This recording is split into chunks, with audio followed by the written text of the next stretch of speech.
Dear students, আসসালামু আলাইকুম। তোমরা সবাই কেমন আছো? আশা করি তোমরা সবাই ভালো আছো। আমি Mohammad Amirul Islam, assistant teacher English, Kazi Kamruddin government institution.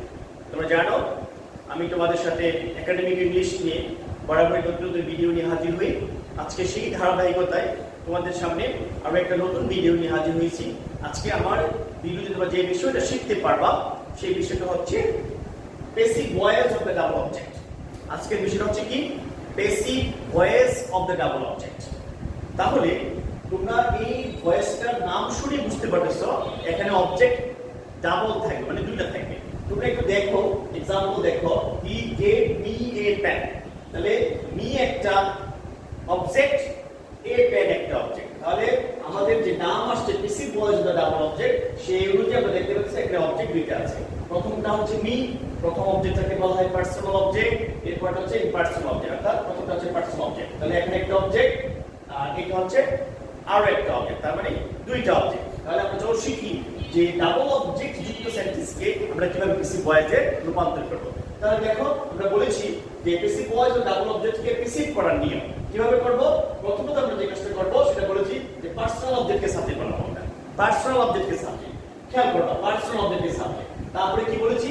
Two be verb আসবে টেন্স অনুযায়ী। আমরা টেন্স দেখে দেখে জি ভার্বগুলো নিয়ে আসবো। তারপরে নাম্বার 3 তে যে কাজটা করবে বি3, মানে verb of past participle form, অর্থাৎ ভার্বের 3 নম্বর রূপ দিতে হবে। তারপরে বাকি যে অবজেক্ট থাকে সেটা আমরা বসাই দেব।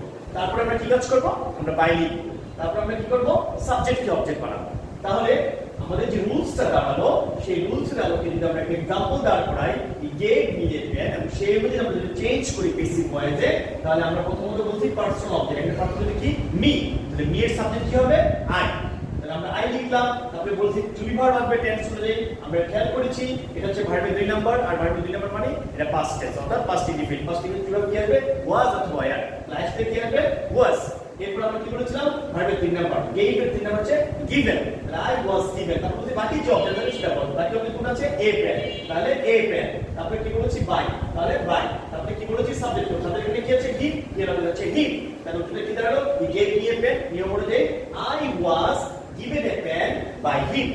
ঠিক আরেকটা एग्जांपल তোমরা খেয়াল করো, যেটা লিখেছি আমরা, she teaches us English। এখানে কয়টা অবজেক্ট আছে? দুটো অবজেক্ট। us একটা অবজেক্ট, ইংলিশ একটা অবজেক্ট। তোমরা যদি খেয়াল করো, us একটা অবজেক্ট, ইংলিশ একটা অবজেক্ট, দুটো অবজেক্ট আছে। তাহলে আমরা বলেছিলাম পার্সোনাল অবজেক্ট, এখানে পার্সোনাল কোনটা? us। তাহলে us এর অবজেক্টকে যদি আমরা সাবজেক্ট তৈরি করি তাহলে we হবে। এটা আমরা লিখছি we। তারপর আমরা বলেছিলাম টু বি ভার্ব আসবে টেন্স অনুযায়ী। এখানে ভার্ব 1 আছে, তো ভার্ব 1